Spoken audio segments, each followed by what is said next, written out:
paz, Senhor Jesus, meus irmãos. A Bíblia nos mostra que os sonhos são manifestações divinas que dão ao homem, dão aos servos de Deus a possibilidade de entender o mundo espiritual e entender os planos que Deus traça para as suas vidas. Os sonhos são um direcionamento e produzem em nós o querer divino e nos dão um norte, uma promessa. Talvez quando falamos de sonhos, nenhum personagem ele se destaque tanto nesse contexto quanto a essa palavra sonho, como José. José sonhou quando estava na casa de seu pai, e esse sonho o levou a vários desdobramentos, a várias situações, o levou para bem distante, para o Egito. E lá no Egito ele interpretou os sonhos quando foi preso. Ele interpretou o sonho de um padeiro e o sonho de um copeiro, que antes serviam no palácio de Faraó, mas que devido à ira, à fúria de Faraó, eles foram presos e já não estavam mais ali servindo o soberano daquele país. Quando eles se encontram com José, eles se tornam ali parceiros de cárcere de José, podemos dizer assim. E num belo dia José repara que eles estavam muito tristes e angustiados, e isso era por conta de sonhos que eles tinham tido e eles não sabiam a interpretação daqueles sonhos. José ele pede que esses sonhos sejam contados a ele e ali ele interpreta os sonhos. Quando o copeiro ele conta o seu sonho, ele diz para José que ele sonhava que havia uma vide diante dele. E na vide havia 3 ramos, e eles estavam brotando e a flor saía deles, e os cachos de uva amadureciam nessa vide. O copeiro também via que o copo de Faraó estava na mão dele, e ele tomava aquelas uvas, espremia no copo de Faraó e dava de beber a Faraó. José ele dá a interpretação desse sonho, depois ele escuta o sonho do padeiro. E o padeiro ele já tem um sonho diferente. Ele diz que sonhava, ele disse para José que sonhou que tinha 3 cestos brancos que estavam sobre a cabeça dele, e no cesto mais alto havia um que estava em destaque, havia todos os manjares de Faraó. E ele ressalta, obra de padeiro, e as aves comiam do cesto que havia sobre a cabeça dele. São 2 sonhos bem interessantes, bem intrigantes. José dá a interpretação dos sonhos, mas ainda existe um conteúdo que vem inserido dentro desses sonhos, uma revelação que nós podemos aplicar para a nossa vida.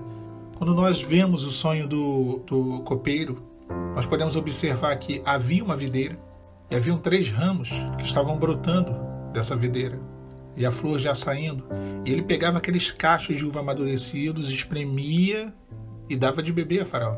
É interessante que o que ele serve ao Faraó não é algo que é fruto do seu trabalho, do seu esforço, do seu talento, de forma alguma. Era o produto da vide. Profeticamente nós entendemos que Jesus é a videira e que o sumo ali da videira, da uva, o fruto da videira é o Espírito Santo. E aquilo quando espremido, aquilo quando extraído da videira, era servido ao homem, era servido a Faraó. É interessante que quando Jesus morre na cruz do Calvário, ele é espremido pelos nossos pecados, o seu sangue é vertido, derramado sobre a terra. Uma clara tipologia do que aconteceria dias depois, quando o Espírito Santo seria derramado sobre toda a carne.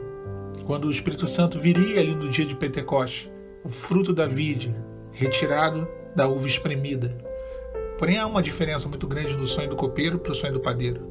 O sonho do padeiro, ele mostra que haviam 3 cestos, e havia um cesto acima desses 2 cestos, um cesto mais elevado, e ele tinha todos os manjares de Faraó, obras de padeiro.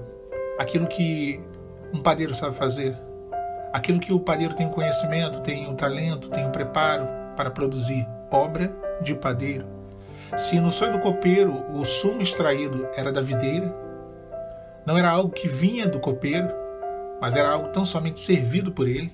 E isso fala daquilo que nos é dado para que venhamos a servir a Deus. No sonho do padeiro, o que ele tinha consigo era algo que ele mesmo tinha produzido. Havia um destaque, havia um cesto que estava sobre os outros cestos. Havia uma evidência. E é interessante aqui a gente ressaltar, irmãos, que o deserto, e aqueles 2 homens estavam nos seus desertos, porque os 2 estavam presos, no mesmo calabouço, na mesma prisão, na mesma cela. E o sentido profético dos sonhos que eles tiveram, o sentido espiritual desses sonhos, determinou o fim de cada um deles. O que o padeiro tinha em suas mãos era fruto do seu trabalho, do seu esforço, do seu talento, do seu merecimento, já que o copeiro tinha não era dele, e ele usou aquilo para servir.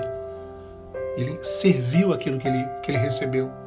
Agora é interessante porque o padeiro não mostra que ele deu aquilo para Faraó. Na verdade, o que acontece é que as aves do céu, elas comem aquilo que havia sobre a cabeça dele. E as aves falando aqui do adversário, do inimigo.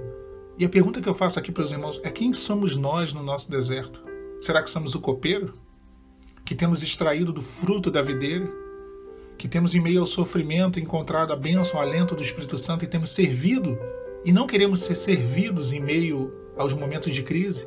E é engraçado que no deserto Deus ele coloca pessoas na nossa vida para que nos piores momentos nossos nós venhamos ainda ter algo que nós pensamos que nem temos para dar a alguém. Não é isso a videira? Com os seus 3 sarmentos? Não foi isso que foi extraído ali pelo copeiro? Aquilo que não era nem dele? Uma provisão que foi servida para uma outra pessoa? E às vezes nós pensamos que temos tão pouco. Não temos nem para a gente. Deserto é lugar de compartilhar. Deserto é lugar de passar uma porção, de dar a alguém que está mais faminto, que está mais sedento do que nós. Agora é diferente no sonho do padeiro. O que ele tinha sobre a sua cabeça era fruto do seu esforço, do seu trabalho. Tem muita gente que acha que restauração é fruto de esforço, que é fruto de merecimento. Eu mereço, eu sou muito bonzinho, eu sou muito santinho, eu sou muito certinho, eu estou fazendo tudo certo. Eu mereço ser abençoado. Restauração é graça. Tudo que o copeiro recebeu, ele recebeu de graça. E ele serviu de graça. O que o padeiro tinha, ele produziu. E ele não conseguiu servir aquilo, porque as aves comeram. Deserto não é lugar de engrandecimento. Deserto não é lugar de ser servido. Deserto não é lugar de orgulho, de vaidade. Deserto não é lugar do nosso querer, da nossa razão. Mas o deserto é um lugar de humilhação, de um posicionamento diferente disso tudo. Os sonhos que esses homens tiveram determinou o fim de cada um deles. Os dois saíram. E é interessante aqui ressaltar que os dois saíram do cárcere. Os dois saíram. Eles não continuaram no cárcere. Esses dias eu comentei que eu não me via com 50 anos lutando pela restauração. E isso causou uma perplexidade. O que eu quis dizer, e dentro desse texto, é que de uma forma ou de outra a pessoa acaba saindo do deserto. Ou ela se retira para a morte, ou ela é retirada para a vida. E foi isso que eu quis dizer. Porque os dois saíram do cárcere. Um saiu para ser enforcado, que foi o padeiro, e o outro saiu para ser exaltado, que foi o copeiro. Mas os dois saíram do cárcere. Eles não iam ficar para sempre no cárcere. Eu acho engraçado quando as pessoas pensam que vão ficar a vida inteira no deserto. De uma forma ou de outra você vai sair. Agora, queira sair da forma correta. Queira ser retirado do deserto. E não se tirar do deserto. São coisas distintas. A palavra diz: nós temos esses tesouros em vasos de barro para que a excelência do poder seja de Deus e não nossa.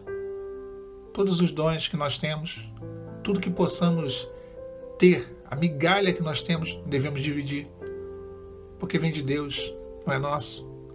É para servir. Deserto é lugar de servir. Deserto é lugar de ajudar. Deserto é lugar de pagar um preço por alguém necessitado. Aqui eu não estou falando de marido, de esposa, de cônjuge, não, nada disso.